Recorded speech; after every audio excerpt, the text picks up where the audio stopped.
नमस्कार, आप देख रहे हैं सी न्यूज भारत। मैं हूं आपके साथ स्नेहा सिंह। वक्त हो गया है न्यूज बुलेटिन का।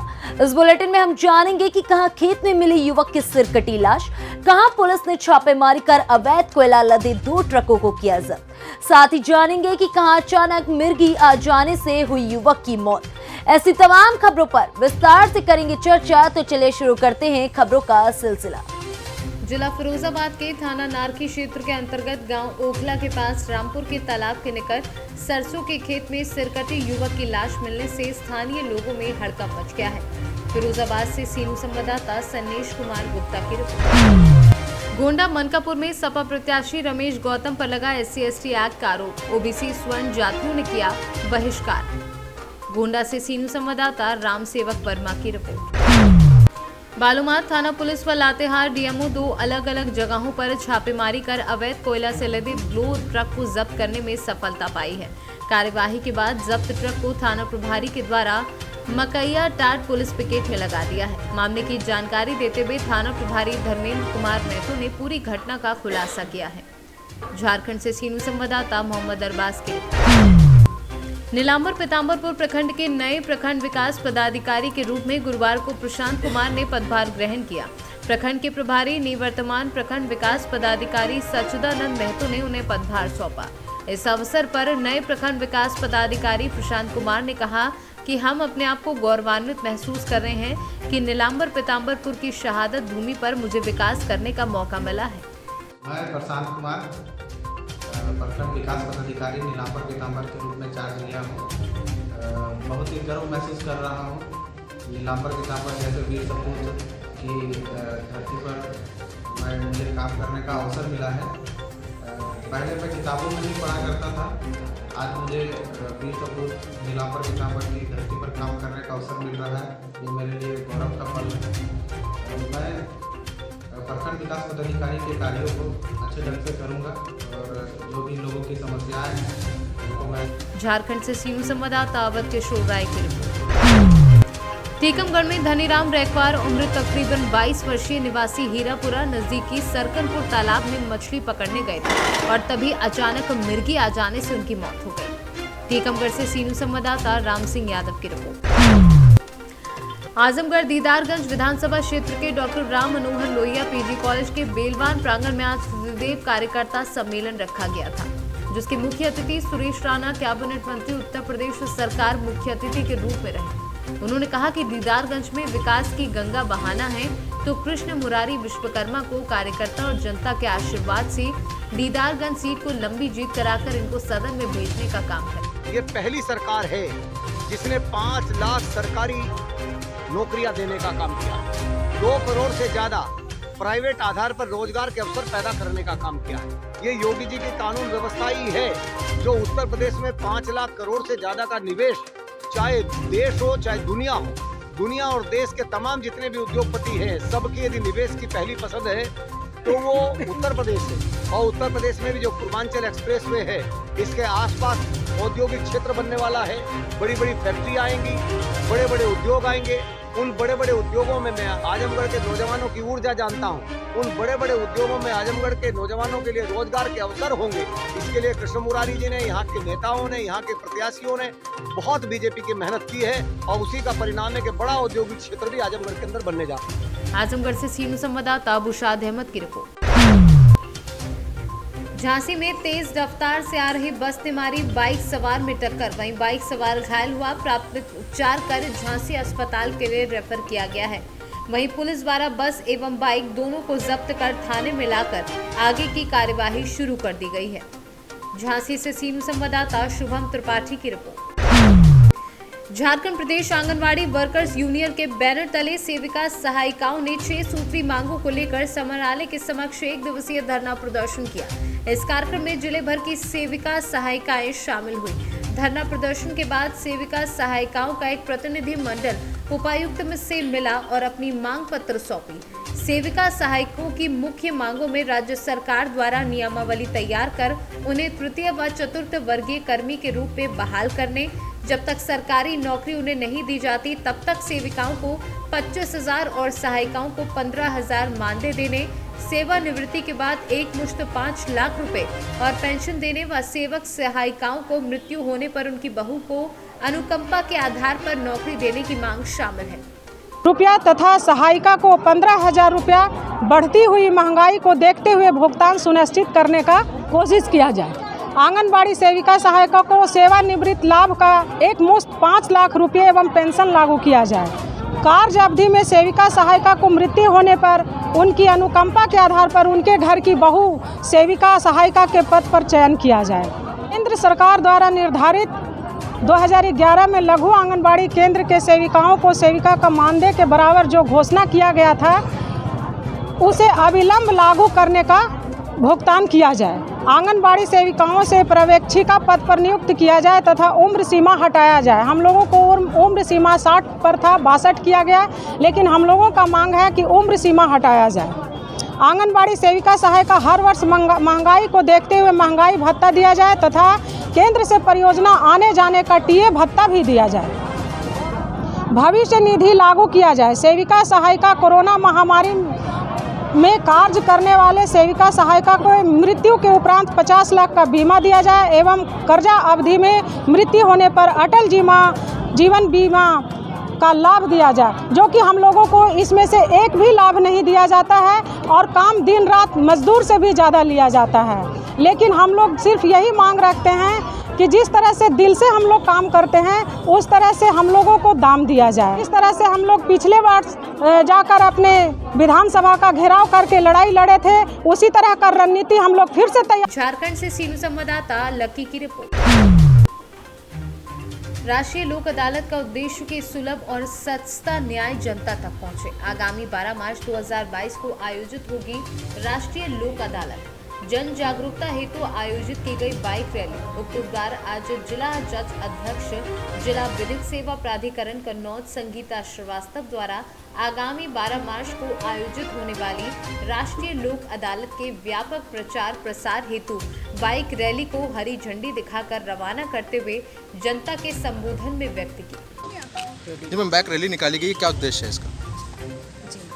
बाइक रैली जो निकाली गई उसका उद्देश्य ये है कि हम जनता तक, कन्नौज जनपद के जन साधारण तक ये बात पहुंचाना चाहते हैं कि 12 मार्च को राष्ट्रीय लोक अदालत का आयोजन किया गया है। राष्ट्रीय लोक अदालत में अधिक से अधिक मामले सुलह समझौते से निपट जाएं, सुलझ जाएं, यही हमारा प्रयास है। और ये हमारा कार्यक्रम, एक लोक अदालत ख़त्म होती है, अगली लोक अदालत की तैयारी शुरू हो जाती है। तो लगभग 2 माह से हमारा ये जागरूकता अभियान चल रहा है ताकि जनता को ये मालूम हो कि लोक अदालत में किस तरह के मुकदमे आते हैं, कैसे निस्तारण होगा उनका, हमें क्या करना है। ये जागरूकता फैलाने के लिए हमने कई कार्यक्रम चलाए हैं। आंगनबाड़ी की महिला कार्यकर्ता हैं और भी हमारे यहाँ जो वॉलंटियर्स हैं उनके माध्यम से, लॉ स्टूडेंट्स के माध्यम से, आशा बहुओं के माध्यम से हम उन्हें पैम्फलेट दे के, उन्हें ट्रेनिंग दे के हम उन्हें ये सिखा रहे हैं कि वो जन जन तक ये बात पहुँचाएँ। और आज जो रैली निकाली गई है ये भी उसी हमारी जागरूकता अभियान का एक प्रयास है। और हम उम्मीद करते हैं कि लोक अदालत की प्रति जो जागरूकता पैदा होगी उससे अधिक मामले, अधिक से अधिक एप्लीकेशंस आएंगी डीएलएसए में, जिसकी सचिव महोदया काफ़ी मेहनत कर रही हैं। वो एप्लीकेशन न्यायालय में भी दे सकते हैं। हर तरह के मामले, वो सिविल के हों, क्रिमिनल के हों। सिविल मतलब ज़मीन जायदाद का झगड़ा हो, छोटी मोटी वाद विवाद है, नाली का झगड़ा है, खिड़की खोलने का झगड़ा है, दरवाजे का झगड़ा है, कहीं मौके रास्ते पर कूड़ा रखने का झगड़ा है। क्रिमिनल मुकदमे ऐसे जिसमें कानून परमिट करता है कि आप इसमें सुलह कर सकते हैं। ऐसे छोटे छोटे मारपीट के मुकदमे या एक्सीडेंट वाले। कन्नौज से सीनू संवाददाता सीबू सैनी की रिपोर्ट। इलेक्शन खत्म होने के बाद भी वोट बॉक्स की चिंता में है कांग्रेस कर्मी और अन्य प्रार्थी। ऐसे ही मंजर आपको देखने को मिलेंगे पापड़ा हांडी ब्लॉक पर। जितने भी वोट बॉक्स स्ट्रांग रूम में हैं, सभी बॉक्स की सुरक्षा ध्यान में रखते हुए सरकारी उच्च माध्यमिक विद्यालय रखा गया है। वोट बॉक्स की सुरक्षा सीसीटीवी और आईआरबी जवान कर रहे हैं। फिर भी स्ट्रांग रूम की सुरक्षा के लिए कांग्रेस प्रार्थी लिपिका माझी के साथ अन्य ब्लॉक के वार्ड मेंबर, सरपंच और जिला परिषद प्रार्थी रात दिन रूम के बाहर सुरक्षा कर रहे हैं। सेठी आमे कौन सी ये दल आमको सहयोग न करवारू आमे बाध्य होकरी जो दुर्नीति सब चलथिला सेटापई आमे बाध्य होकरी समस्त सहयोग रे स्वाधीन कैंडिडेट देइछु। आउ ये जो भोट बॉक्स जगह रखाई सेठी मध्य कौन सी गड़बड़ हो पारे से आम निज जिनिस को निज जो लोक मानकर मत जमती किसी असुविधा नुहे से आम बाध्य होकर राति दिन जगवाक पड़ुछि। जमी देखुं कि ये तो बहुत गुड़ा लोक जगी आम लोक ही आता सहित मु भी जगुची दिन रात जगुचु। यार बड़ कारण हूँ आम जो गवर्नमेंट अच्छी बीजेडी जो शासन कर बहुत गड़बड़ करती कहीं गला थर भी आम निजे भोगीचु यहाँ से भी जानी समस्त लोक भी जानी आम भी जानीचु कि से बहुत गड़बड़ करती ये सब जिनस को लेकिन से केमती यहाँ मैंने जो भोट बक्सटा रहा सिल होकर रहा सेटा को भी से गड़बड़ करने चेष्टा चलते एवं भी चलते आम भी शुणुचु भी आई ही आम जेहेतु आम आमको लोक मैंने ग्रहण करके आमको भोट देती तो सही सब जिनस को लेकिन आम इस सरकार उपर भरोसा ना कहीं अन्य केस केते प्रकार होती नमिता मेयर हो आमर बेबिना एमती केते केस होता एक्चुअली होती मात्र किसी एक्शन निया है ना सीटापी आम सरकार उपर विश्वास रखुनु आम निजे जगवाक पड़ुछि जगिक आमर निजर जो लोकंर मत रखाई भोट बाक्स रही सुरक्षा देवा। उड़ीसा से सीनू संवाददाता मोहम्मद गुफरान की रिपोर्ट। नीलांबर पीताम्बरपुर प्रखंड के कोट खास में पांकी विधायक डॉक्टर कुशवाहा शशि भूषण मेहता धान क्रय केंद्र का उद्घाटन बृहस्पतिवार को विधिवत पूजा अर्चना कर फीता काट कर किया। मौके पर उन्होंने कहा कि लेसीगंज प्रोड्यूसर कंपनी के पहल पर ये क्रय केंद्र का शुभारंभ किया गया है जो कि किसानों के हक में सराहनीय कार्य है तथा धान क्रय केंद्र खोलने से किसानों में खुशी है। क्रय केंद्र में धान देने से सरकार के निर्धारित मूल्य मिलेगा और किसानों को अधिक मुनाफा होगा। इस केंद्र में किसानों द्वारा धान देने से बिचौलियों के हाथों औने पौने कीमतों में नहीं बेचना पड़ेगा। आज नीलांबर पीताम्बरपुर में प्रोड्यूसर कंपनी के द्वारा धान क्रय केंद्र के लिए केंद्र का उद्घाटन किया गया है। इस के उद्घाटन से पूरे जो नीलांबर पीताम्बरपुर के किसान जो अपने धान को नहीं भेज सकते थे पैक्स के माध्यम से, तो इस प्रोड्यूसर कंपनी के माध्यम से बेच करके अपना पैसे प्राप्त कर सकते हैं और उनको सुविधा काफ़ी मिलेगी। और इसमें इसके संचालक हैं बाबूलाल मेहता जो कंपनी के डायरेक्टर हैं, अध्यक्ष हैं।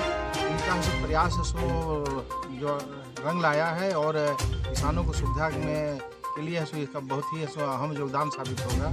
लेकिन जो पैक्स का जो स्थिति आज है वो बहुत ही मतलब कहिए कि अंधेरगर्दी का स्थिति है। पूरे पांकी विधानसभा नहीं पूरे जिला में है। लेकिन ऐसो अभी जब मैं सतबरवा प्रखंड से मैं आ रहा था तो वहाँ के लोगों की शिकायत पर पैक्स का समय। पलामू से सीनू संवाददाता अवध किशोर राय की रिपोर्ट। प्रयागराज जिले से बड़ी खबर आ रही है। बहुजन समाज पार्टी प्रयागराज के जिला अध्यक्ष बाबूलाल भवरा की बेटी ने लगाए मारने पीटने के आरोप। बता दें बाबूलाल भवरा की 2 पत्नी है। पहली पत्नी की एक बेटी है और बेटी आकांक्षा ने अपनी व अपने पति की रक्षा के लिए प्रशासन से न्याय की गुहार लगाई है, जिसका वीडियो सोशल मीडिया पर वायरल हो रहा है। स्थानीय पुलिस से मदद न मिलने की भी बात कह रही है। बाबूलाल भवरा जी जो बसपा के जिला अध्यक्ष हैं इस समय, वो मेरे पिताजी हैं। वो अपने दोनों बेटों के साथ और खुद कुछ गुंडे बुलाकर मुझे और मेरे पति को बेरहमी से मारा। देखिए कितनी चोटें आ गई हैं इनको। मुझे भी मार दिया, सर में काफ़ी चोटें आ गई। मैं क्या करूं, शासन प्रशासन मेरी मदद नहीं कर रहा है। मैं थाने पे गई, वहाँ मेरी कोई सुनवाई नहीं हुई। हल्की धाराएं दे दी गई। अगर शासन प्रशासन मेरी मदद नहीं करेगा तो मैं और मेरे पति दोनों आत्महत्या कर लेंगे। शासन प्रशासन से अपील है कि जल्द से जल्द मेरी मदद की जाए। प्रयागराज से सीनू संवाददाता मंगला प्रसाद पटेल की रिपोर्ट। खरगापुर तहसील एवं नवागत मुख्य नगर पालिका अधिकारी डॉक्टर अनिल गुप्ता ने प्रेस वार्ता में कही बातों को अमल में लाते हुए एक्शन मूड में पूरे नगर का भ्रमण करते हुए साथ में सफाई कर्मचारी रहे, जहां भी कचरा या गंदगी मिली तुरंत ही उसको साफ कराए। ऐसे में पदभार संभालते हुए तहसीलदार एवं नवागत सीएमओ सुर्खियों में आ गए हैं। सफाई अमले के साथ लेकर नगर का भ्रमण एवं सफाई कर्मचारियों द्वारा सफाई करवाते हुए हनुमान चौराहे पर पहुंचे।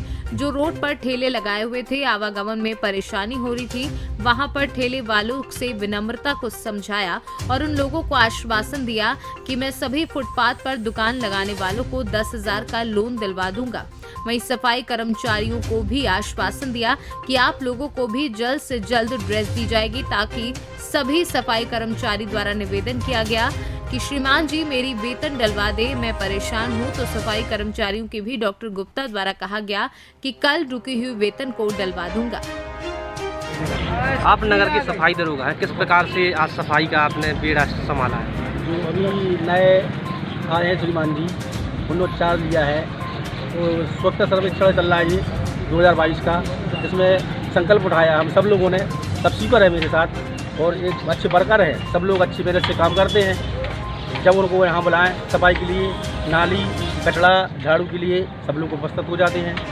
मेरे साथ अच्छे लग के काम करते हैं सब लोग। कुल कितने कर्मचारी हैं सफाई? मेरे 40 कर्मचारी है, 5 ड्राइवर है, 5 कचरा वाहन है, 1 टेलर है सफाई के लिए। और क्या पूछना चाहते हैं? सर आज आप नगर के भ्रमण पर निकले हैं, सर क्या व्यवस्थाओं का जायजा लिया आपने? कल से हमारा जो मिशन चालू था सफाई का, तो आज हमने सबसे पहले बाजार की और ये मंदिर की सफाई का बीड़ा लिया उठाया था। सभी कर्मचारियों को लगा करके हम सभी लोग मिल करके, और हमारे जो है जनप्रतिनिधि हैं, इस नगर के नागरिक लोग हैं, आप सबके सहयोग से प्रयास है हमारा कि नगर स्वच्छ रहे। और जब नगर स्वच्छ रहेगा तो लोग स्वस्थ रहेंगे। और सब ये निरंतर जो है हमारा एक वार्ड में ये अभियान चलेगा, और हर एक वार्ड की सफाई करने के बाद पूरे नगर की सफाई कराएंगे, ये हमारी इच्छा है। सर आपने हाल में ही ज्वाइन किया है, आपको क्या लगा कि यहाँ पे काफ़ी गंदगी को हटाने के चक्कर में आप कितने दिन से मेहनत कर रहे हैं? सोचो नहीं, बात यह है, देखो समस्या हर जगह होती है, लेकिन हर समस्या का हल है। तो मेरी इच्छा है कि चूँकि नगर में जो भी समस्याएं हैं या जो पहले थी या आज भी हैं, तो उन सारी समस्याओं का मुकाबला करके और उनको। टीकमगढ़ से सीनू संवाददाता राम सिंह यादव की रिपोर्ट। फिलहाल इस न्यूज बुलेटिन में बस इतना ही। देश दुनिया की ऐसी तमाम खबरों को देखने के लिए बने रहें सी न्यूज भारत के साथ।